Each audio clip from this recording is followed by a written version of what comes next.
Hello friends. First मैं आप लोगों से सॉरी कहना चाहती हूँ इतनी लेट वीडियो अपलोड करने के लिए।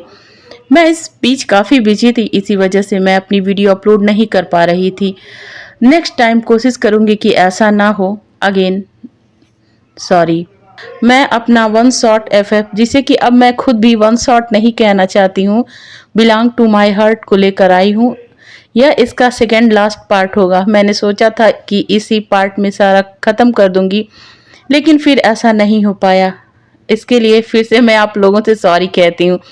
मैंने ये सॉरी वर्ड न जाने कितनी बार बोला है, लेकिन क्या कर सकते हैं, मेरे साथ कुछ ऐसी घटनाएं हो ही जाती हैं कि मुझे सॉरी बोलना ही पड़ता है। मैं वीडियो शुरू करने से पहले आप लोगों से कहना चाहती हूँ कि अगर आपको मेरी वीडियो पसंद आए तो प्लीज़ लाइक करिएगा, शेयर करिएगा और अपने कमेंट देना मत भूलिएगा। मैं आप लोगों के कमेंट की रिप्लाई टाइम ना होने की वजह से नहीं कर पा रही थी, जैसा कि मैं आप लोगों से पहले ही कह चुकी हूँ कि मैं काफ़ी बिजी थी।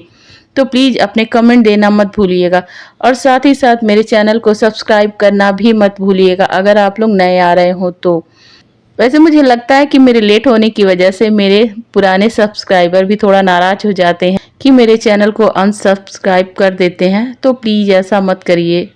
मैं रेगुलर होने की कोशिश तो कर ही रही हूँ, तो प्लीज़ आप लोग मेरी हेल्प करिए। ओके, तो चलते हैं हम अपनी स्टोरी लाइन पे। तो प्रीवियस पार्ट में आपने देखा था कि विंग ने अपना सबसे बड़ा कॉन्ट्रैक्ट वेंस कारपोरेशन को दे दिया था, यानी वेन चाओ को। वांग जी इस बात से काफ़ी अपसेट था, लेकिन विंग ने उसके सामने एक प्रपोजल रखा था और वो था उससे मैरिज करने का, वो भी कॉन्ट्रैक्ट।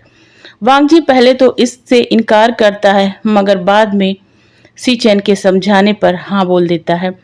तो चलिए अब हम इसके आगे की स्टोरी को सुनते हैं। सी चैन ने कहा, वांग जी तुमने ये डिसीजन लेकर बहुत अच्छा किया है। मैं चाहता हूँ जल्द से जल्द तुम अपनी स्ट्रगल वाली लाइफ से बाहर आकर खुद के लिए जियो। वांग जी ने हेजिटेट करते हुए कहा, मैं खुद के लिए ही तो जी रहा हूँ गगा। सी चैन ने मुस्कुराते हुए कहा, खुद के लिए या अपने डिसअपियर हो चुके लव के लिए? वांग जी ने ब्लश करते हुए कहा, गगा आप ये कैसी बातें कर रहे हैं? सी चैन ने कहा, ओके ओके मैं नहीं करूँगा। अब बताओ तुम्हें कहाँ जाना है? वांग जी ने कहा, मुझे ऑफिस छोड़ दीजिए। सी चैन ने वांग जी को ऑफिस छोड़ दिया और फिर वहां से वह निकल गए अपनी लाइफ की न्यू जर्नी स्टार्ट करने की आस लिए नीमिंजे के ऑफिस। वह नीमिंजे के ऑफिस के केबिन में पहुंच गए थे। इधर वांग जी अपने ऑफिस के केबिन के सामने था और उसके केबिन में सॉन्ग लैन और नी हुसैन बैठे थे। वांग जी जैसे ही अपनी केबिन में दाखिल होता है, उसकी नज़र नी हुसैन पर जाती है। नी हुसैन का फेस आज कुछ मुरझाया सा लग रहा था। सॉन्गलैन भी सैड ही लग रहा था। वांग जी ने अपनी चेयर पर बैठते हुए कहा, क्या हुआ, तुम दोनों इतने सैड क्यों हो? और नी हुसैन तुम अपना ऑफिस छोड़कर यहाँ क्या कर रहे हो? नी हुसैन ने वांग जी को घूरते हुए कहा, वांग जी इतनी बड़ी बात हो गई है और तुम इतने नॉर्मल कैसे लग रहे हो? जियांग्स की इतनी बड़ी डील तुम्हें नहीं मिली, इस बात का तुम्हें जरा सा भी दुख नहीं है क्या? सॉन्गलैन ने वांग जी की तरफ अपनी थोड़ी सी भीगी आंखों से देखते हुए कहा, वांग जी क्या सच में तुम्हें अफसोस नहीं है? हमने कितनी मेहनत की थी इस पर। वांग जी ने नी हुसैन की तरफ देखते हुए कहा, नी हुसैन माना कि हम बहुत सैड हैं, मगर तुम्हें इस समय तुम्हारे गगा के पास होना चाहिए। वो भी तो इस वक्त डिस्टर्ब होंगे ना। उन्होंने भी तो इस प्रोजेक्ट को हासिल करने में बहुत ही मेहनत की होगी और आज ना मिलने की हालत में वो भी बहुत ज़्यादा परेशान होंगे। नी हुसैन ने कहा, वांग जी फर्स्ट तो गगा बिल्कुल भी इस डील को लेके इंटरेस्टेड नहीं थे। हमारी कंपनी में जो इश्यू इस समय चल रहे हैं उसको सॉल्व करने में ही वो अपना फोकस करना चाहते थे। दूसरा, वहाँ वो बस मिस्टर लैन की कंपनी को एंजॉय करने गए थे।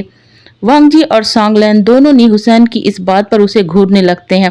नी हुसैन ने कहा, क्या वांग जी इसमें गलत क्या कहा है मैंने? क्या वांग जी इसमें घूरने की क्या बात है? मैं झूठ तो नहीं बोल रहा हूँ ना। मैं अच्छे से जानता हूँ मिस्टर लैन को। वो तो हाँ बस इसलिए गए थे कि वो तुम्हें सपोर्ट कर सकें। वो भी उस प्रोजेक्ट में बस इसीलिए शामिल थे कि वह वेंस को प्रोजेक्ट हासिल ना करने दें। असल फाइट तो तुम में और वेंचाओ में थी, मगर अफसोस जीत तो उन्हीं की हुई है ना, तो हम दुखी क्यों ना हो। तभी केबिन का डोर ओपन होता है और साओ सिंचन अंदर आते हुए एक इनविटेशन कार्ड वांग जी की तरफ देते हुए कहता है, वांग जी देखो देखो तो मिस्टर विवुसियान कितना तेज निकला। अभी उसके डील का रिजल्ट अनाउंस किए 2 घंटे भी नहीं हुए हैं और रात को उस डील की सक्सेस पार्टी का अनाउंसमेंट भी कर दिया। और तुम्हें पता है इस पार्टी में वह एंगेजमेंट भी करने वाले हैं। सॉन्गलैन ने थोड़ा उदास होते हुए कहा, हम इस पार्टी में नहीं जाएंगे। हम नहीं चाहते कि वेन चाओ का गंदा चेहरा हमारी आंखों के सामने आए। तभी न्यूसन ने थोड़ा मुंह बनाते हुए कहा, और उसकी एंगेजमेंट की पार्टी भी हम क्यों अटेंड करें? हमारा कोई बिजनेस रिलेशन भी तो नहीं है उससे।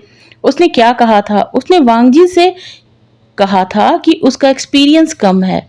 तो मुझे लगता है कि उसकी होने वाली फियांसे जरूर कोई बुढ़ी औरत होगी जिसके पास ज्यादा एक्सपीरियंस होगा। यह कहकर नी हुसैन हंसने लगता है और उसे हंसता देख सॉन्गलैन और साओ सिंचैन भी मुस्कुराने लगते हैं। अचानक से उनके मुस्कुराहट पर ब्रेक लग गया। जिस समय वांगजी की कोल्ड आवाज उनके कानों में पहुंचती है, वांगजी ने कहा, सबको पार्टी में चलना पड़ेगा। मगर क्यों? हम नहीं जाना चाहते हैं वहां। हम क्यों जाएं वहां पर? नी हुसैन ने कहा, जाना तो पड़ेगा हमको वहां पर, क्योंकि अगर हम नहीं जाएंगे तो एंगेजमेंट कैसे होगा? वांगजी ने नी हुसैन को घूरते हुए कहा। नी हुसैन ने वांगजी को देखा और सीरियस आवाज में कहा, तुम तो ऐसे कह रहे हो कि जैसे उसकी एंगेजमेंट तुम्ही से हो रही हो और हम सब स्पेशल गेस्ट हैं। वांगजी थोड़ा सा सीरियस आवाज में नी हुसैन की तरफ देखते हुए कहा, तुम सही कह रहे हो नी हुसैन। वांगजी के मुंह से ये निकला ही था कि तीनों एक साथ बोल पड़ते हैं, क्या? ये क्या कह रहे हो वांगजी? नी हुसैन ने हैरानी से वांगजी की तरफ देखते हुए कहा, नी हुसैन, यह सच है। वांगजी की आवाज थोड़ी सीरियस थी। सॉन्गलैन ने कहा, मगर ये कैसे और कब हुआ वांगजी? वांगजी सॉन्गलैन की तरफ देखता है और फिर अपनी नजर नी हुसैन और साओ सिंचैन की तरफ दौड़ाता है। उसने कहा, उसकी एंगेजमेंट मुझसे होने वाली है। ये सच है। साओ सिंचैन ने अपनी हैरानी भरी आंखों से वांगजी की तरफ देखते हुए कहा, हमें पूरी बात बताओ वांगजी, क्या हुआ है? क्या हुआ था वहां? वांगजी ने एक एक करके सारी बातें उन्हें बता दी। सब हैरान होकर वांगजी की तरफ देखते हैं। सॉन्गलैन ने कहा, क्या वो सच में हमारे विंग जैसा दिखता है? वांगजी ने अपना सर हाँ में हिला दिया। हुसैन ज्यादा एक्साइटेड हो गया। उसने कहा, मैं उससे अभी मिलने जा रहा हूँ। साओ सिंचैन ने कहा, और जाकर क्या कहोगे? उससे यही कि वो हमारे विंग जैसा दिखता है। तभी एक सेक्रेटरी केबिन का डोर ओपन करके अंदर आती है और कहती है, सर, जियांग कारपोरेशन के सीईओ आपसे मिलना चाहते हैं। क्या हम उन्हें अंदर भेज दें? सबके सब एक दूसरे की तरफ हैरानी से देखने लगते हैं। वांगजी कहता है, ये व्यूसियान सुबह से ही मुझे हेडक दे रहा है। नी हुसैन ने मुस्कुराते हुए कहा, वांगजी जी, हेडक नहीं है ये, वो बस अपने बॉयफ्रेंड होने का फर्ज निभा रहा है। सॉन्गलैन ने कहा, उसे अंदर बुलाओ वांगजी, हम भी उसे देखना चाहते हैं। साओ सिंचैन ने कहा, सॉन्गलैन सही बोल रहा है वांगजी, हम अब खुद को रोक नहीं पा रहे हैं उसे देखने से। वांगजी ने कहा, ओके। फिर उस सेक्रेटरी की तरफ इशारा करके बोला, जाओ उन्हें अंदर भेज दो। थोड़ी देर में विंग वांगजी के केबिन के सामने था। विंग ने केबिन का डोर ओपन किया। चारों की नजरें विंग पर पड़ती हैं। सबके सब विंग को देखने के बाद मानो अपना होश खो बैठते हैं। थोड़ी देर के पिन ड्रॉप साइलेंस के बाद वांगजी विंग को बैठने के लिए कहता है। नी हुसैन, सॉन्गलैन, साओ सिंचैन अभी तक विंग की तरफ ही देख रहे थे। विंग ने कहा, क्या मैं गलत टाइम पर आ गया हूँ? वांगजी ने बात को संभालते हुए कहा, ऐसा कुछ नहीं है, ये हमारे फ्रेंड्स हैं, तो हम बस एक कैजुअल मीटिंग कर रहे थे। ओह, तो ये बात है। इन्हें देखकर लग रहा है कि मैं इनके प्रीशियस टाइम को खराब कर दिया है। यह कहकर वह मुस्कुरा पड़ा, क्योंकि वह अच्छे से जानता था कि वो उसका फेस देखकर हैरान है। उसने ही माहौल को संभालने की कोशिश की और कहा, हेलो एवरीवन, क्या मैंने आप लोगों का टाइम खराब कर दिया है? अगर कर दिया है तो सॉरी। ने हकलाते हुए कहा, नहीं नहीं, बिल्कुल नहीं, हम तो यहाँ से बस जाने ही वाले थे। यह कहकर वह साओ सिंचैन और सॉन्गलैन का हाथ पकड़कर उन्हें बाहर खींचकर लेता चला गया। विंग, जो नहीं चाहता था कि वो ऐसे जाएं, वह उनसे बातें करना चाहता था, उन्हें गले लगाना चाहता था। ऐसा हो भी क्यों ना, इतने सालों बाद उसने अपने फ्रेंड्स को देखा था। वह अपने सभी फ्रेंड्स के बारे में जानना चाहता था, मगर वो अभी ये सब नहीं कर सकता था। वह अपनी सोच को विराम देता हुआ वांगजी की तरफ देखता है और कहता है, तो मिस्टर वांगजी, आपने क्या डिसीजन लिया है? वांगजी ने विंग की तरफ घूर कर देखा और कहा, क्या आप भूल गए हैं? आपने शाम तक का टाइम दिया है मुझे। विंग ने कहा, हाँ दिया तो था, मगर मैं वेट नहीं कर पा रहा हूँ आपके आंसर का, क्योंकि मैं अपनी ग्रैंड एंगेजमेंट करवाना चाहता हूँ। मैं चाहता हूँ कि पूरी दुनिया को पता चले कि मैं मिस्टर लान वांगजी से इंगेज हूँ। जब ये सारी बातें वांगजी से कह रहा था, वो अपने इमोशंस में इस कदर खो गया था कि कोई भी उसके फेस को देखकर ये बता सकता था कि वह कितना ज्यादा एक्साइटेड है अपने एंगेजमेंट को लेकर। तभी भी वांगजी के दिमाग में विंग की डायरी की वो लाइन याद आ गई जिसमें लिखा था, वांगजी, मैं चाहता हूँ कि जब हमारी एंगेजमेंट हो तो पूरी दुनिया को पता चले कि मैं तुमसे इंगेज हूँ, तुमसे बिलोंग करता हूँ और तुम मुझसे। वांगजी एक पल के लिए स्टन रह गया। उसने विंग की तरफ फिर ध्यान से देखा। उसे उसके चेहरे में जो खुशी दिखाई पड़ रही थी वो जेन्युइन लग रही थी, कोई बनावटीपन नहीं था उसमें। वांगजी को अपनी लाइफ में इतना तो एक्सपीरियंस हो गया था कि वो लोगों की बातों को उसके एक्सप्रेशन के साथ मैच कर सके, और आज उसे वी वुसियान की खुशी सच्ची लग रही थी। उसने मन में कहा, क्या गगा सब सच कह रहे हैं? ये मेरा विंग ही है, मगर ये कैसे हो सकता है? अब मुझे सच का पता लगाने के लिए इसके करीब रहना ही होगा। तभी विभूसियान की आवाज उसके कानों में पड़ती है। विभूसियान ने कहा, मिस्टर वांगजी, आया नहीं अपना डिसीजन? वांगजी ने कहा, ओके, मैं तैयार हूँ। वांगजी का ये कहना ही था कि विंग अपनी जगह से उठ खड़ा होता है और वांगजी की तरफ एक फाइल को बढ़ाते हुए कहता है, तो इस पर साइन कर दीजिए। वांगजी उस फाइल को लेता है और उसे अच्छे से पढ़ता है और सिग्नेचर कर देता है। विंग खुश हो जाता है और फाइल को ले लेता है और वांगजी की तरफ बहुत प्यार से देखते हुए कहता है, मिस्टर लैन, प्लीज आप अपने ड्रेस का कलर व्हाइट ही रखिएगा। यह कहकर वह केबिन के बाहर चला जाता है। वांगजी ने अपने चेहरे पर एक बड़ी सी मुस्कान लाते हुए कहा, तो क्या सच में ये तुम ही हो विंग? तुमने अपनी डायरी में लिखा था, वांगजी, मैं हमारे एंगेजमेंट में तुम्हें व्हाइट ड्रेस में देखना चाहता हूँ और खुद को ब्लैक, क्योंकि ब्लैक रात के आसमान की तरह है जो अपने चांद से रोशन होता है, और मेरा चांद तो तुम हो वांगजी। यह सोचते हुए वांगजी ने अपनी आंखें बंद कर ली। तभी नी हुसैन, सांग लेन, साओ सिंचेन रूम में आते हैं और इतनी तेजी से केबिन के डोर को ओपन करते हैं कि वांगजी डर जाता है। तीनों ने अंदर आते हुए कहा, वांगजी, वो सच में हमारा विंग ही लग रहा था। वांगजी, वो यहाँ क्यों आया था? वांगजी ने थोड़ा सा सीरियस आवाज में कहा, ये जानने के लिए कि मैं उससे एंगेजमेंट कर रहा हूँ या नहीं। तो तुमने क्या कहा वांगजी? तीनों ने एक ही साथ पूछा। जी ने कहा, एक ही बात का कितनी बार आंसर दूं मैं? मैंने तो पहले ही कह दिया था तुम लोगों से कि आज मेरी एंगेजमेंट है, तो तुम खुद ही समझ लो कि मैंने क्या कहा होगा। तीनों ने एक साथ बोला, हाँ। वांगजी ने कहा, यही कहा है। तो चलो अब हमें भी एंगेजमेंट की तैयारी कर ही लेनी चाहिए। फिर एक ही साथ कहा, हाँ हाँ, क्यों नहीं, चलो हम अभी चलते हैं, रात होने में 8 ही घंटे तो बचे हैं। इतना कहकर वो सभी वांगजी का हाथ पकड़कर उसे बाहर लेकर चले जाते हैं। इधर नीमिंजे के केबिन में नीमिंजे के सामने 3 पर्सन खड़े थे। नीमिंजे उनकी क्लास ले रहा था। तभी केबिन का डोर ओपन होता है और सी चैन अंदर आते हैं। नीमिंजे के केबिन में सी चैन को आने के लिए किसी की भी परमिशन की जरूरत नहीं पड़ती थी। वहीं दूसरी तरफ नीमिंजे भी सिचैन के पास कभी भी किसी भी समय जा सकते थे। सिचैन के अंदर आते ही नीमिंजे थोड़ा शांत हो जाते हैं और अपने एम्प्लॉयज को जाने के लिए कह देते हैं। वो सभी चले गए। तभी नीमिंजे अपने चेयर पर बैठ जाते हैं और सिचैन की तरफ इशारा करते हैं बैठने के लिए, मगर सिचैन आज दूसरे ही मूड में थे। वह उठते हैं और नीमिंजे के चेयर के पास आ जाते हैं, उसके शर्ट के कॉलर को अपनी तरफ खींचते हैं और उन्हें एक डीप पैशनेट किस में खींच लेते हैं। नीमिंजे थोड़ी देर के लिए शॉक हो जाते हैं, मगर वो सी चैन को दूर करने के बजाय उसे भी उसी इंटेंसिटी के साथ किस करने लगते हैं। उनका ये किस तब तक चलता रहता है जब तक दोनों अपनी सांसों के लिए स्ट्रगल नहीं करने लगते हैं। दोनों एक दूसरे से अलग होते हैं और जब उनकी सांसें नॉर्मल होने लगती हैं तो एक दूसरे की तरफ देखने लगते हैं।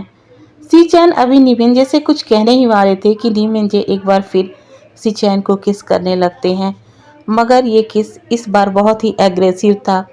इतना एग्रेसिव कि सिचैन को परेशानी होने लगती है। थोड़ी देर बाद नीमिंजे किस को ब्रेक करते हैं और सिचैन के फेस को अपनी हाथों में लेते हुए कहते हैं, सिचैन, क्यों मेरे करीब आने में इतना टाइम क्यों लगा दिया? यह कहकर वह सिचैन को गले लगाकर रोने लगते हैं। सिचैन कुछ नहीं कह पाते हैं, बस उन्हें शांत कराने की कोशिश करने लगते हैं। थोड़ी देर बाद जब नीमिंजे नॉर्मल होते हैं तो सिचैन नीमिंजे के दोनों हाथों को पकड़कर उनकी आंखों में झांकते हुए कहते हैं, सॉरी नीमिंजे, सॉरी निमिंजे कि मैं तुम्हारे प्यार को नहीं पहचान पाया। सॉरी कि मैंने तुम्हें बहुत वेट करा दिया। सॉरी कि मैंने तुम्हारी लाइफ के बहुत सारे साल बर्बाद कर दिए। सॉरी तुम्हारी फीलिंग को नहीं जान पाया। पर क्या तुम आज भी हमेशा की तरह मेरी सारी गलतियों को इग्नोर कर एज ए हस्बैंड मेरी लाइफ में आ सकते हो? प्लीज़ इनकार मत करना, नहीं तो तुम्हारा सी चैन। इससे पहले किसी चैन कुछ और कह ही पाती, नीमिंजे ने उसे कस कर हक कर लिया। हाँ सी चैन, मैं इस दिन का कब से इंतज़ार कर रहा था और फाइनली आज वो दिन आ ही गया। आई लव यू टू सी चैन, मैं तुमसे बहुत प्यार करता हूँ और प्लीज़ मुझसे अब कभी अलग मत होना। और अंत में अपनी अपनी भावनाओं से लड़ते हुए सी चैन और नीमिंजे आखिरकार एक हो ही गए। दूसरी तरफ शाम बीतने लगी थी और एक बेहद ही शानदार पार्टी चल रही थी जो लोगों से भरी हुई थी, जिसमें लगभग सभी वो लोग पहुंच चुके थे जो चाइना के किसी न किसी फील्ड में फेमस थे। इस पार्टी में लगभग सभी बिजनेस कंपनियों के हेड आए हुए थे। लगभग सभी लोग पार्टी में आ चुके थे, एक को छोड़कर, और पार्टी का होस्ट विवोसियान उसी पर्सन का वेट कर रहा था। विवोसियान ने आज एक ब्लैक सूट पहना हुआ था जिस पर व्हाइट ब्रोच चमका रहा था और आज वह बहुत ही ज़्यादा हैंडसम लग रहा था और पार्टी का सेंटर ऑफ अट्रैक्शन भी बना था। तभी वेन चाओ जो वेन रोहान से कुछ कहता है और विंग के पास जाकर खड़ा हो जाता है और कहता है, आई थिंक सभी लोग आ गए हैं, तो आपको हमारे डील की अनाउंसमेंट कर ही देनी चाहिए। वेन चाओ ने यह बात बहुत ही एक्साइटेड होकर कही थी, उसकी बातों से उसकी खुशी झलक रही थी। तभी विवोसियान ने कहा, नहीं, अभी पार्टी का स्पेशल गेस्ट तो आया ही नहीं है, मैं उसी का वेट कर रहा हूँ। वेन चाओ को ये बात अच्छी नहीं लगी क्योंकि उसकी नज़र में पार्टी तो उसी के लिए दी गई थी। इस हिसाब से वही स्पेशल गेस्ट हुआ जो विवोसियान के लिए इतना खास है। उसकी क्यूरियोसिटी बढ़ती जा रही थी। पार्टी में सभी एंजॉय कर रहे थे। सी चैन और नीमिंजे भी वहां पर थे। सी चैन ने पूछा, क्या हुआ नीमिंजे, तुम इतने सैड क्यों लग रहे हो? नीमिंजे ने कहा, आज हमारी लाइफ का इतना इम्पोर्टेंट दिन था सी चैन, और तुम मुझे इस बोरिंग पार्टी में क्यों लेके आए हो? क्या तुम यहाँ पे वेन चाओ की सक्सेस को? सी चैन ने कहा, नहीं नहीं नीमिंजे नहीं, यहाँ मेरे आने की वजह कुछ और भी है। नीमिंजे ने कहा, मुझे तो यहाँ पर बिल्कुल अच्छा नहीं लग रहा है, और अब ये बी बुशियान क्यों अपना अनाउंसमेंट नहीं कर रहा है? किसका वेट कर रहा है ये? मैं तो बस तुम्हारे कहने पर ही आया हूँ, नहीं तो मैं यहाँ वेंस की खुशी में शामिल होने बिल्कुल नहीं आता। सी चैन मुस्कुराते हैं और नीमिंजी के कंधे पर हाथ रखते हुए बोलते हैं, सच बात तो ये है कि मैं यहाँ तुम्हें लैन फैमिली की खुशी में शामिल करने के लिए लाया हूँ। तुम्हारी फैमिली की खुशी? नीमिंजे ने शॉकिंग एक्सप्रेशन देते हुए सी चैन की तरफ देखा। सी चैन ने कहा, नहीं, हमारी फैमिली की। अब तो तुम भी मेरी फैमिली का हिस्सा हो ना। उधर देखो, सब समझ आ जाएगा। ऐसा कहकर सी चैन ने एंट्रेंस की तरफ इशारा किया। नीमिंजे ने उस तरफ देखा जिस तरफ सी चैन ने इशारा किया था। नीमिंजे के साथ सभी जो पार्टी में शामिल थे उसी तरफ देखने लगते हैं। सभी शॉक हो गए थे क्योंकि उन्हें रिसीव करने खुद जियांग कारपोरेशन के सीईओ जा रहे थे। मगर सबसे ज़्यादा हैरान तो वेन चाओ और वेन रोहान थे। जिस पर्सन के लिए इस पार्टी में सभी लोग शॉकिंग एक्सप्रेशन दे रहे थे और वेन चाओ परेशान और हैरान हो गया था, वो शख्स था लान वांगजी और उसके फ्रेंड्स। सभी वांगजी को देखते ही रह जाते हैं। वांगजी वाइट अटायर में था और वह एक मून प्रिंस लग रहा था जिसके कोट पर एक ब्लैक खूबसूरत ब्रोच लगा हुआ था। विवोसियान जाता है और की तरफ देखते हुए कहता है, तुम वाकई में आज बहुत ज़्यादा हैंडसम लग रहे हो, और उसे टाइटली हक कर लेता है। उसके इस एक्शन से सभी लोग और भी ज़्यादा हैरान हो जाते हैं, स्पेशली वेन चाओ। तभी विंग हक ब्रेक करता हुआ कहता है, थैंक्स मेरी बात मानने के लिए, और पीछे अपने फ्रेंड्स की तरफ देखता हुआ कहता है, मुझे बहुत खुशी हुई कि आप लोग भी हमारी खुशी में शामिल होने आ गए हैं। आप सबका स्वागत है। चलिए सब विवोसियान के पीछे पीछे चलने लगते हैं। मगर वेनिंग सबसे पीछे अपनी ही जगह पर खड़ा हो गया था। वह आगे बढ़ ही नहीं पा रहा था। तभी नी हुसैन वेनिंग का हाथ पकड़कर खींचते हुए कहता है, चलो ना वेनिंग, क्या कर रहे हो? वेनिंग नी हुसैन की आंखों में देखता है और कहता है, नी हुसैन, ये विंग जैसा बस दिखता ही नहीं है, बल्कि हमारा विंग ही है। मैं 100% श्योर हूँ। नी हुसैन ने कहा, ये सब तो हम बाद में डिस्कस कर लेंगे, पहले चलो तो। इतना कहकर नी हुसैन वेनिंग का हाथ खींचता हुआ स्टेज की तरफ ले जाने लगता है। विंग अभी भी वांग जी का हाथ कस के पकड़ कर रखा था, जैसे कि कहीं वांग जी खो ना जाए। फिर वह वांग जी के साथ स्टेज पर खड़ा हो जाता है। वांग जी और विंग और वी वुसियान, इन दोनों को देखकर ही लोगों को कुछ कुछ समझ आ रहा था कि क्या होने वाला है, क्योंकि दोनों की ड्रेस कपल ड्रेस लग रही थी और दोनों मेड फॉर ईच अदर लग रहे थे। वेन चाहो तो अब कुछ ज्यादा ही परेशान हो गया था और वेन रोहान को तो कुछ समझ में ही नहीं आ रहा था। वेन चाओ कुछ समझ पाता कि तभी विंग की आवाज पार्टी हॉल में गूंज जाती है। जैसा कि आप लोगों को पता चल गया होगा कि ये पार्टी मैंने वेन कारपोरेशन के साथ अपने डील को फाइनलाइज करने के सेलिब्रेशन के लिए दिया है, मगर ये सेकेंडरी है। फर्स्ट मैंने ये पार्टी अपनी एंगेजमेंट के लिए अनाउंस किया है और आज यहाँ पर हम सब की फर्स्ट मीटिंग भी है और साथ ही साथ मेरी लाइफ की सबसे बड़ी खुशी भी है। मैं आज यहाँ पर आप लोगों के सामने एंगेजमेंट करने वाला हूँ, तो मिलिए मेरे होने वाले फियांसे से। ये है मिस्टर लान वांग जी कारपोरेशन के सीईओ। यह सुनना ही था कि पार्टी में चारों तरफ से तालियों की गड़गड़ाहट सुनाई देने लगती है। तालियों की ये आवाज किसी के कानों में थप्पड़ की तरह पड़ रही थी और वे थे वेन चाओ और वेन रोहान। उन्हें समझ में ही नहीं आ रहा था कि ये क्या हो रहा है। आज मैं और मेरे बॉयफ्रेंड एंगेजमेंट करने जा रहे हैं। उम्मीद करते हैं कि आप लोग अपनी ब्लेसिंग्स हमें जरूर देंगे। इसके बाद विंग के असिस्टेंट ने 2 रिंग बॉक्स लाकर आगे किया। विंग ने एक में से रिंग निकालकर वांग जी को पहना दिया। वांग जी आज भी अपने एक्सप्रेशनलेस फेस के साथ खड़ा था। उसके मन में क्या चल रहा था, यह केवल एक ही पर्सन समझ पा रहा था और वो थे सी चैन। वांग जी ने भी अपनी रिंग ली और विंग को पहना दिया। इनकी खुशी तो संभाले नहीं संभल रही थी। एक बार फिर से वो पार्टी हॉल तालियों की गड़गड़ाहट से भर गया। विंग वांग जी का एंगेजमेंट कंप्लीट हो गया। सभी लोग उन्हें बधाइयां दे रहे थे। विंग तो बहुत ही ज्यादा मुस्कुरा रहा था, मगर वांग जी अपना न्यूट्रल फेस लिए वहीं खड़ा था। तभी सी चैन निमिंजे के साथ आते हैं। सी चैन के चेहरे पर एक प्यारी सी स्माइल थी।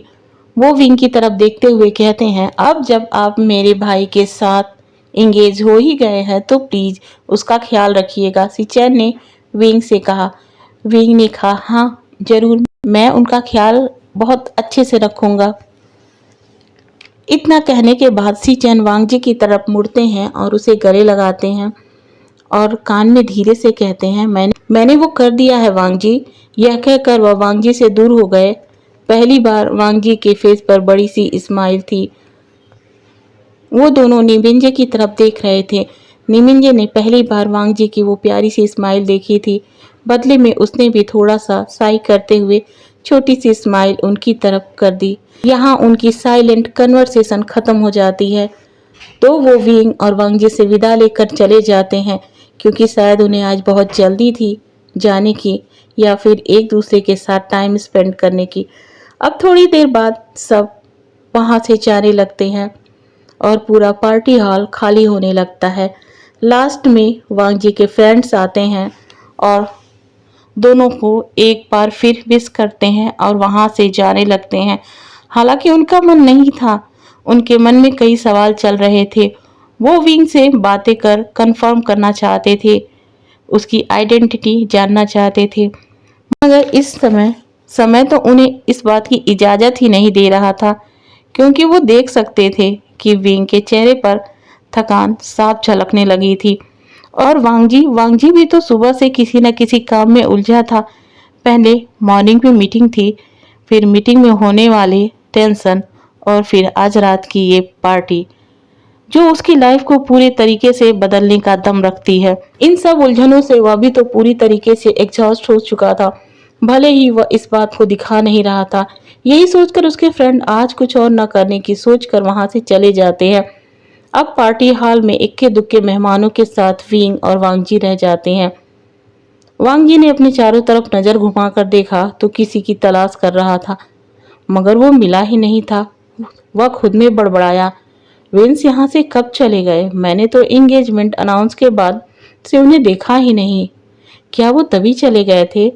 वांगजी अपने ख्यालों के इन्हीं उधेड़बुन में लगा था कि किसी ने उसके कंधे पर हाथ रखा और कहा, चलें मिस्टर लैन। वांगजी ने अपना सिर नोट किया और कहा, हाँ चलते हैं, पार्टी तो लगभग खत्म ही होने वाली है। यह कहते हुए वह एंट्रेंस की तरफ बढ़ने लगते हैं। तभी विंग पीछे पीछे लगभग दौड़ता हुआ आने लगता है। उसने कहा, वांगजी इतनी भी क्या जल्दी है, मुझे भी ले लो। इतना कहने के साथ वह वांगजी के बगल में आकर खड़ा हो चुका था। वांगजी ने उसकी तरफ देखा और थोड़ा सा कोल्ड लुक देते हुए कहा, मिस्टर वी वुसियान, आज का साथ हमारा यहीं तक था, गुड नाइट।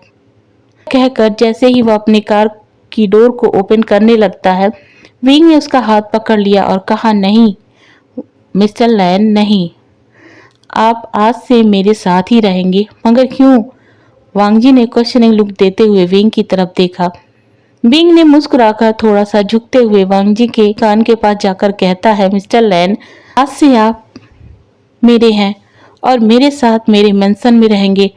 शायद ये कंडीशन आप भूल गए हैं, या फिर सिग्नेचर करते समय आपने उसे पढ़ा ही नहीं था। वांगजी को याद आया, हाँ, उसमें एक कंडीशन तो ये भी थी कि एंगेजमेंट के बाद से ही वांगजी को विंग के साथ रहना होगा। उसने कहा, मुझे भूल कैसे गया? यह सोचते हुए वह थोड़ा सा बड़बड़ाता है। विंग जो वहीं खड़ा होकर वांगजी के शॉकिंग एक्सप्रेशन को रीड कर रहा था, उसे समझ आ गया था कि वांगजी इस कंडीशन को भूल ही गया था। उसने थोड़ा मुस्कुराते हुए वांगजी की तरफ देखते हुए कहा, आई थिंक आपको उस तरफ चलना चाहिए। विंग ने अपने कार की तरफ इशारा किया। वांगजी के पास कोई और ऑप्शन था ही नहीं विंग के साथ जाने के अलावा। उसे विंग के साथ जाना ही होगा। यही सोचता हुआ वह विंग के साथ उसके कार की तरफ बढ़ गया। कुछ ही मिनटों में वह विंग के मेंशन के सामने थे। विंग पहले कार से उतरता है, फिर वांगजी का हाथ पकड़कर उसे बाहर बहुत ही केयरफुली निकालता है, जैसे कि बहुत ही कीमती चीज हो। फिर वह वांगजी का हाथ पकड़कर उसे मेंशन के अंदर ले जाने लगता है। वांगजी विंग को घूरते हुए कहता है, मेरा हाथ छोड़ेंगे मिस्टर विवुसियान, मैं कोई छोटा बच्चा नहीं हूँ जो कहीं खो जाऊंगा। विंग ने वांगजी का हाथ टाइट पकड़ते हुए कहा, मिस्टर लैन, आप छोटे हो या बड़े, कोई फर्क नहीं पड़ता है। मैं तो बस अपने से आपको किसी भी कंडीशन में दूर रहने नहीं दूंगा। तो प्लीज अब से आप मुझे खुद से दूर करने की कोशिश भी मत कीजिएगा। और अगर तुमने अपनी लिमिट क्रॉस कर दी तो क्या तुम्हें लगता है मैं तुम्हें छोड़ दूंगा? वांगजी ने गुस्से में कहा। विंग जो अब तक वांगजी के सामने आकर खड़ा हो चुका था, उसने कहा, मैं श्योर हूँ, मैं अपनी लिमिट क्रॉस नहीं करूँगा। मैं अपने एक्शन से भी आपको अनकंफर्टेबल फील नहीं कराऊंगा। आपको यकीन है कि आप खुद पर कंट्रोल रख पाएंगे और अपनी लिमिट क्रॉस नहीं करेंगे? विंग ने फ्लर्टियस टोन में कहा। कि इस समय विंग के इस फ्लर्टियस टोन पर अपनी आंखें नैरो करते हुए उसे देखने लगता है, मगर विंग को कुछ फर्क ही नहीं पड़ रहा था। वह बस हंस रहा था और वांगजी को विंग का ये हंसना सुकून पहुंचा रहा था। वजह वांगजी खुद अच्छे से जानता था। वो वजह थी विंग की हंसी की आवाज़ जो सालों बाद उसके कानों में पड़ रही थी। वह विंग को घूर कर देखता है और कहता है, डिस्गस्टिंग। विंग जब ये सुनता है तो उसकी आवाज़ जो अभी तक वहाँ गूंज रही थी शांत हो जाती है। वह वांगजी की तरफ अपनी इमोशन से भरी गहरी आंखों से देखता है, मगर तुरंत ही वह अपनी आंखें हटाकर मेन डोर की तरफ देखने लगता है और वांगजी का हाथ पकड़कर उसे अंदर ले जाने लगता है। वांगजी जो अब मुस्कुरा रहा था, उसने अपने मन में कहा, तुम विंग ही हो और मैं तुम्हें ये प्रूफ करके ही रहूँगा। Just wait and watch. अब विंग और वांगजी जियांग मेंशन में आ चुके थे। मेंशन के अंदर दोनों को आए कुछ ही सेकंड हुए थे कि तभी जियांग चैंग दौड़ते हुए आता है और विंग के गले लग जाता है। वांग जी, उसे पता नहीं क्यों अजीब सा फील हो रहा था अपने सामने ये सीन देखकर। उसका चेहरा उतर गया था, उसे जलन हो रही थी और उसका जलना जायज भी था क्योंकि उसने अपने दिल के एक कोने में यह मान जो रखा था कि ये शख्स उसका विंग है।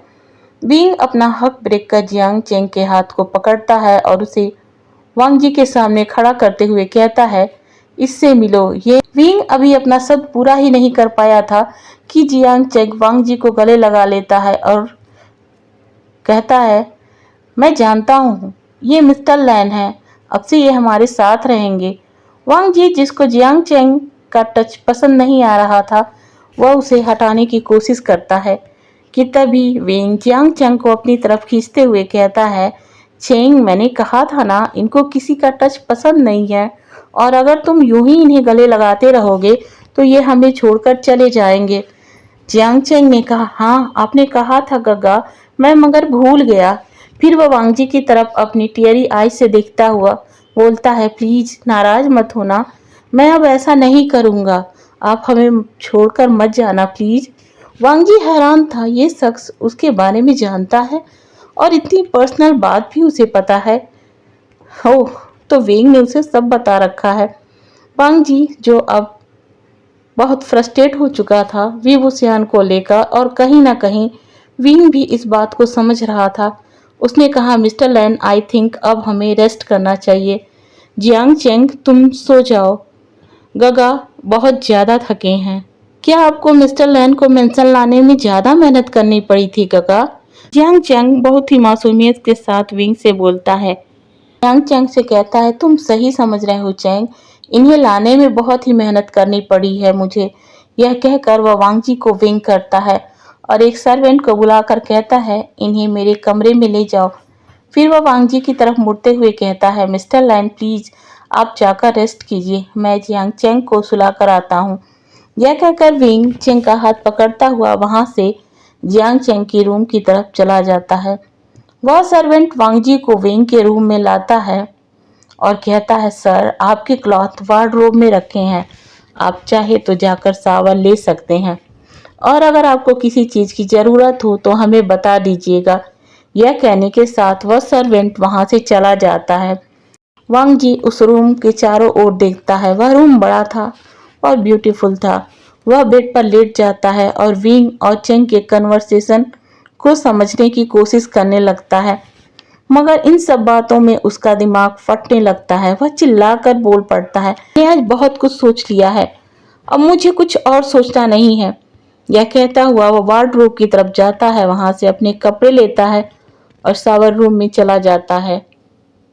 एक लंबे शावर के बाद वांग जी वहां आता है और फिर सो जाता है। बहुत थके होने की वजह से उसकी आंख जल्दी ही लग जाती है। सुबह के समय वांग जी आज काफी देर तक सोया था। जब उसकी नींद खुलती है तो अपने चारों तरफ एक नया सा एटमॉस्फेयर देखकर वह हैरान हो जाता है। पर जल्दी उसे यह एहसास हो जाता है कि उसने कल रात में एंगेजमेंट की है। वह अपने हाथ को जैसे ही उठाने के लिए उठता है, उसका हाथ एक पर्सन से टकराता है। वह विंग था।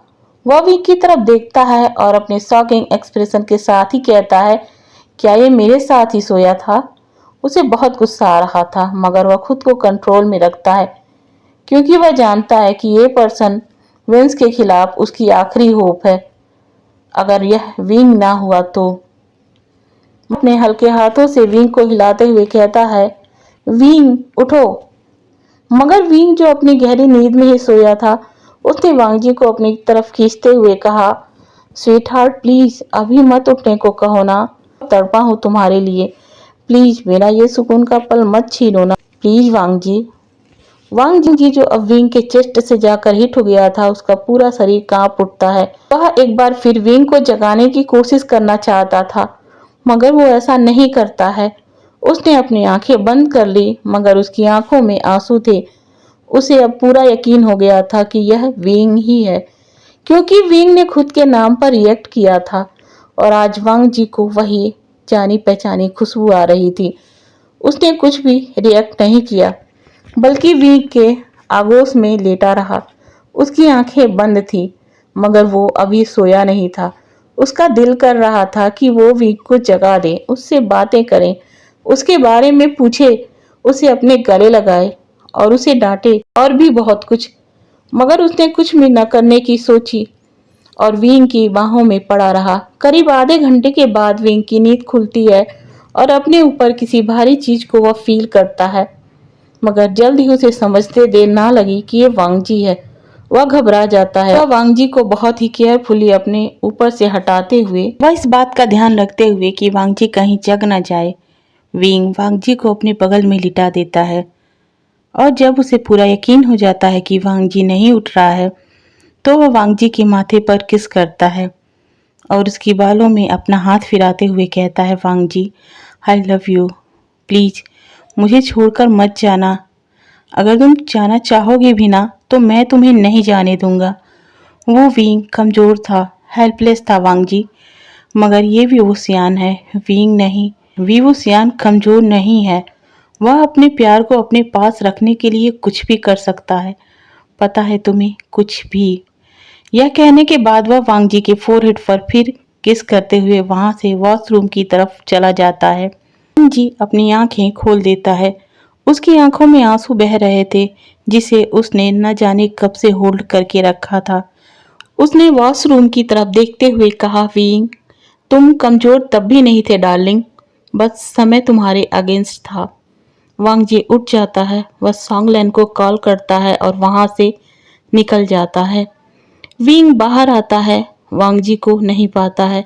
वह रूम से जैसे ही बाहर आता है, एक सर्वेंट उसे बताता है, सर को बहुत अर्जेंट काम था, उन्हें जाना पड़ा।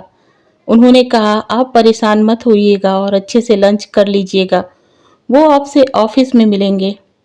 इधर वांगजी सांगलैन के अपार्टमेंट में था। वहां पर वेनिंग, साओ सिंह चैन, नी हुसैन तीनों थे।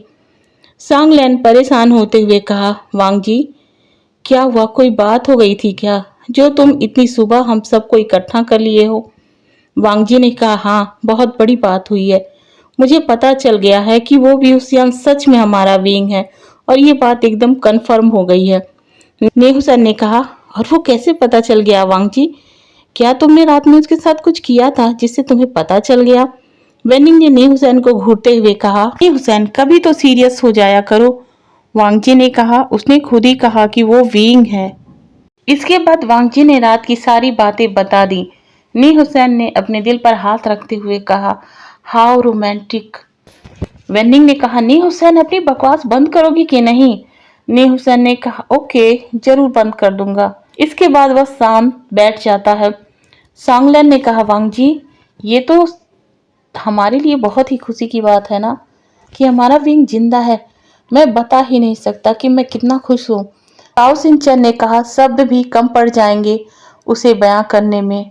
वेनिंग, जो अब तक शांत था, उसने कहा, वांगजी, बहुत समय गुजर गया है, अब इस वेंस को खत्म करो और अपनी लाइफ जियो विंग के साथ। वांगजी ने कहा, अब वही करना है मुझे। न्यूसन ने कहा, क्या तब तक विंग से हम नहीं मिलेंगे? नहीं, बस उस विवोसियान से ही मिलेंगे। हमें नहीं पता है कि वो अपनी आइडेंटिटी क्यों रिवील नहीं करना चाहता है, इस वजह से हम उसे फोर्स नहीं कर सकते हैं। हमें तब तक पेशेंस रखना पड़ेगा जब तक कि वह खुद से ना बता दे कि वो विंग है। हमें उसका साथ देना चाहिए, वांगजी ने कहा। सब ने एक साथ हाँ में सर हिलाया। वांगजी कहता है, ओके, अब मैं ऑफिस जाता हूँ, आज से वेंस के बुरे दिन आने वाले हैं। वेनिंग, मैंने जो तुमसे कहा था वो किया है तुमने? वेनिंग ने अपना सर हाँ में हिला दिया। उसने कहा, मैंने सारी फाइलें इकट्ठा कर ली हैं। इधर वेंस के केबिन में वेन रोहान बैठा हुआ था और वेन चाओ, वेन जूलियो उसके केबिन के चक्कर लगा रहे थे। वेन चाओ ने कहा, डैड, वो वांगजी वांगजी कितना ज्यादा चालाक निकला। हम तो उसे बेहद शरीफ समझते थे, हमें नहीं लगता था कि वो इतनी बड़ी चालबाजी कर सकता है, मगर हम उसे गलत आंकने लग गए थे। तभी वेन जूलियो, जो इधर उधर परेशान होकर टहल रहा था, एक हाथ उस टेबल पर मारता है और चिल्ला कर कहता है, उस लान वांगजी की इतनी हिम्मत कैसे हो गई कि वो कल के आए विवोसियान को अपनी जाल में फंसाकर उसका फियांसे बन बैठा। और जिस डील को पाकर हम इतने ज्यादा एक्साइटेड हो रहे थे, उस डील के मिल जाने पर भी हम कुछ नहीं कर पाएंगे। वजह वो वांगजी उस प्रोजेक्ट को जियांग्स कारपोरेशन की तरफ से हैंडल करेगा और मैं श्योर हूँ कि वो कुछ ऐसा जरूर करेगा जिससे कि हम पूरी तरीके से बर्बाद हो जाएंगे। तभी एक झन्नाटेदार स्लैप उसके गाल पर पड़ती है। ऐसा नहीं होगा, सुना ना तुमने? ऐसा बिल्कुल नहीं होगा, हम ऐसा होने ही नहीं देंगे, वेन रोहान ने चिल्लाते हुए कहा। मगर हम क्या करें डैड? वेन चाओ ने वरीड होते हुए कहा। वेन रोहान ने एक कनिंग से स्माइल देते हुए कहा, वांगजी की स्ट्रेंथ जियांग कारपोरेशन के सीईओ वीवो सियान ही है ना, उसी के दम पे वह हमारे लिए प्रॉब्लम क्रिएट करने वाला है। तो चलो हम उन दोनों के बीच में ही प्रॉब्लम खड़ी कर दें, उनके रिलेशन को खत्म कर देते हैं। फिर तो वो लान वांगजी हमारा कुछ भी नहीं कर पाएगा और इस बार तो हम उसे पूरी तरीके से कुछ करने लायक ही नहीं छोड़ेंगे ताकि वह हमारे सामने फिर से ना खड़ा हो सके। विंग और वांगजी को साथ रहते हुए 1 सप्ताह बीत गए थे। विंग वांगजी का बहुत ख्याल रखता था। उसे किसी भी चीज की जरूरत होती तो विंग पहले ही समझ जाता और वो वांगजी के सामने हाजिर हो जाता। वांगजी विंग के एक्स्ट्रा केयर से फ्रस्ट्रेट हो चुका था और विंग को समझाता था कि वह कोई छोटा बच्चा नहीं है। विंग कहता, नहीं है तो क्या हुआ, वह उसका फियांसे है और उसकी केयर करना उसे अच्छा लगता है। वांगजी भी विंग के आगे हार मान लेता है और उसे वो करने देता है जो वह करना चाहता है। उसे इस बात का सुकून था कि उसका विंग बिल्कुल नहीं बदला है, बिल्कुल नहीं। वो बिल्कुल उसी विंग की तरह है जो उस डायरी के पन्नों में गुम हो गया था। जियांग चैंग के साथ विंग और वांगजी डिनर करते हैं। जियांग चैंग बहुत खुश था। विंग से बोलता है, गगा मैंने आज वांगजी गगा के साथ बहुत मस्ती की है। विंग बहुत खुश था क्योंकि अब वांगजी और जियांग चैंग की दोस्ती बहुत गहरी हो गई थी। जियांग चैंग तो वांगजी से अपनी वो सारी बातें भी शेयर करता था जो वह विंग से नहीं करता था। विंग ने वांगजी की तरफ देखा और कहा, थैंक्स मिस्टर लैन जियांग चैंग को एक्सेप्ट करने के लिए। विंग की इस बात पर वांगजी रिप्लाई करने ही वाला था कि बाहर से एक गार्ड आकर कहता है, मास्टर कोई मिस म्या आई हैं जो वांगजी सर से मिलना चाहती हैं। म्या यह नाम सुनकर विंग का चेहरा कोल्ड हो जाता है। उसने अपने मन में कहा, क्या ये म्या है जो वांगजी की गर्लफ्रेंड है या कोई और म्या है? विंग ने वांगजी की तरफ देखा। विंग की आंखों में वांगजी को बेचैनी साफ दिखाई पड़ रही थी। वह समझ गया था कि इस वक्त विंग की आंखों में कैसा क्वेश्चन चल रहा है। वो अच्छी तरीके से जानता था कि विंग म्या से कितनी जलन रखता है, मगर वह कुछ कहने की बजाय चुप रहकर विंग की इस हालत का मजा लेने की सोचता है। विंग ने कहा, उन्हें अंदर भेजो और वह वांगजी से थोड़ा दूर काउच पर बैठ जाता है। म्या अंदर आती है और जैसे ही वांगजी को देखती है, वांगजी को गले लगाकर और जोर जोर से रोने लगती है। विंग को तो समझ ही नहीं आ रहा था कि वो क्या करे। वो म्या को धक्के देकर वहां से निकालना चाहता था, मगर वो ऐसा कर ही नहीं सकता था क्योंकि वह वांगजी को हर्ट नहीं करना चाहता था। उसे अच्छे से पता था कि म्या वांगजी के लिए क्या थी। वह कुछ नहीं करता है और बस वहीं पर चुपचाप बैठा रहता है, मगर उसकी आंखें उदास हो गई थीं। तभी जियांग चैंग म्याना की तरफ बढ़ता है जो उस पर बहुत ज्यादा नाराज हो गया था। और हो भी क्यों ना, उसके वांगजी गगा को सिर्फ इस तरीके से गले वह और उसके विंग गगा ही लगा सकते हैं और कोई नहीं। उसने म्या को झटके से वांगजी से अलग किया और कहने लगा, तुम बहुत गंदी हो, हटो यहाँ से। यह कहकर चेंग वांगजी से लिपट गया। म्या हैरान थी कि ये क्या हो रहा है। वांगजी इस शख्स को अपने इतने पास कैसे रख सकता है, मगर उसने कुछ नहीं कहा। वह वांगजी की तरफ देखकर बोली, वांगजी मैं आज ही लंदन से यहाँ आई हूँ। मुझे तुमसे मिलने का बहुत मन हो रहा था तो मैं तुम्हारे एड्रेस पर गई थी, मगर वहाँ तुम मिले ही नहीं। मुझे बाद में पता चला कि तुम यहाँ हो। मुझसे नहीं रहा गया, मैं यहाँ चली आई। वांगजी ने थोड़ा सा स्माइल किया और कहा, नहीं म्या मैं बहुत ही ज़्यादा खुश हूँ तुम्हारे साथ। आज मैं तुम्हारे साथ अपना पूरा दिन स्पेंड करूँगा। म्या बहुत खुश हो गई। उसने कहा, ओह वांगजी रियली, तुम आज मेरे साथ पूरा दिन बिताओगे? तुम्हें बिलीव नहीं हो रहा है क्या? वांग जी ने अपनी स्माइल को थोड़ा बड़ा करते हुए कहा।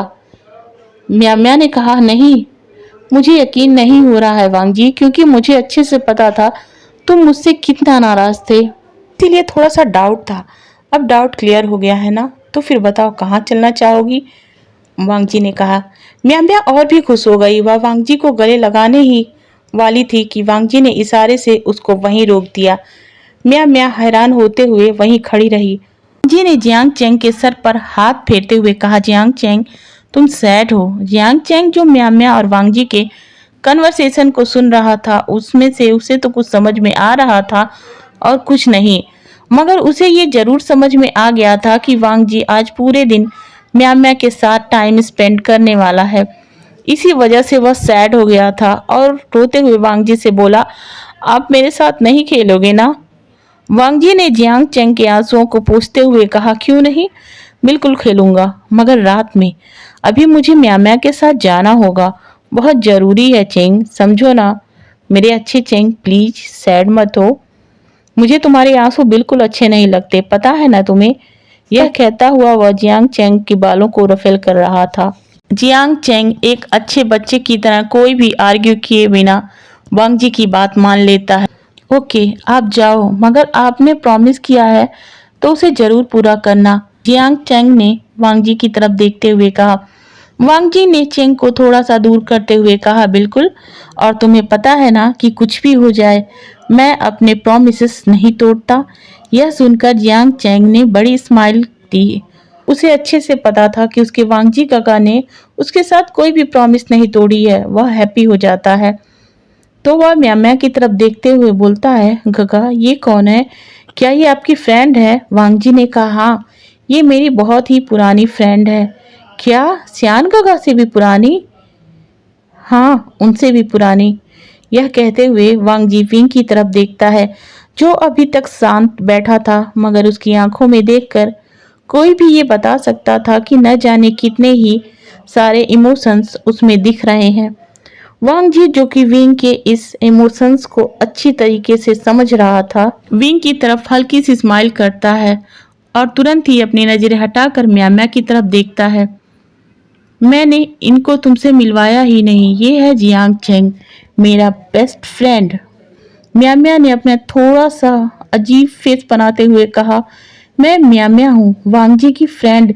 चेंग ने हंसते हुए कहा, ओल्ड फ्रेंड, तुम ओल्ड फ्रेंड हो और मैं बेस्ट फ्रेंड हूँ। म्या को जियांग चेंग पसंद नहीं आ रहा था, उसके कपड़े, उसका बेबी स्टाइल, ये सब देखकर म्या समझ गई थी कि इस लड़के की मेंटल हालत ठीक नहीं है। उसने थोड़ा ऑकवर्ड हंसते हुए कहा, ओके ओके, तुम बेस्ट फ्रेंड हो और मैं ओल्ड फ्रेंड हूँ। वांग जी ने कहा, जियांग चेंग, अब अपने रूम में जाओ और रेस्ट करो। चेंग ने बगैर कुछ कहे वैसा ही किया। अब वह वांग जी की सारी बातों को फॉलो करता था, बजाय विंग के। जियांग चेंग के जाने के बाद वांग जी म्या को विंग के पास ले जाता है। विंग, जो काउच पर बैठा था, सब कुछ देख रहा था, खड़ा हो जाता है। वांग जी ने म्या की तरफ देखा, वह तो विंग में खो ही गई थी। वांग जी जब ये फील करता है कि म्या विंग को किन नजरों से देख रही है, उसे बहुत ही जलन महसूस होती है। वह थोड़ी तेज आवाज में बोलता है, म्या। वांग जी की लाउड आवाज सुनकर म्या होश में आती है और कहती है, वांग जी, ये कौन है? वांग जी ने कहा, मेरा बॉयफ्रेंड विवोसियान, जो कि जियांग कारपोरेशन के सीईओ हैं। म्या खुश हो जाती है। वह विभूसियान से हैंडशेक करने के लिए अपना हाथ आगे करती है। विंग, जिसके मन में अभी बहुत ही उथल पुथल मची थी, उसने अपने हाथों को आगे बढ़ाया। म्या उसका हाथ पकड़ लेती है। वांग जी को यह बात बिल्कुल अच्छी नहीं लगती है। वह तुरंत ही म्या का हाथ अपने हाथ में ले लेता है। विंग को यह देखकर शौक लगा, मगर उसने इसे जाहिर नहीं किया। उसने अपने मन में कहा, क्या ये नहीं चाहता म्या किसी को टच करे? क्या इनके बीच का रिलेशन पहले के ही जैसा है? अभी विंग अपने ख्यालों की दुनिया में आगे बढ़ ही पाता कि वांग जी के शब्दों ने उसे रोक दिया। वोसियान, मैं अपनी एक्स गर्लफ्रेंड म्या के साथ पूरे दिन स्पेंड करना चाहता हूँ, क्या आपको कोई प्रॉब्लम है? विंग वांग जी के इस शब्द पर चीख कर कहना चाहता था कि प्रॉब्लम है, मगर वह यह बोल ही नहीं सकता, क्योंकि उसने खुद ही तो वांग जी को यह परमिशन दे दिया था कि वांग जी अपनी रिलेशन रख सकता है। उसने अनमने ढंग से ही हाँ में सर हिला दिया। वांग जी ने ओके कहा और म्या म्या का हाथ पकड़कर उसे मेंशन से बाहर ले गया और विंग उसे जाते हुए देख रहा था। ओके फ्रेंड्स, तो मैं अपनी आज की वीडियो यहीं पर एंड करती हूँ। आप लोग सुन ही सकते हैं कि बैकग्राउंड में कुछ ज़्यादा ही आवाज़ें आ रही हैं जो शायद आप लोगों को अच्छी नहीं लगेगी। मैं इसका नेक्स्ट और लास्ट पार्ट कल ही अपलोड कर दूँगी। Thank you.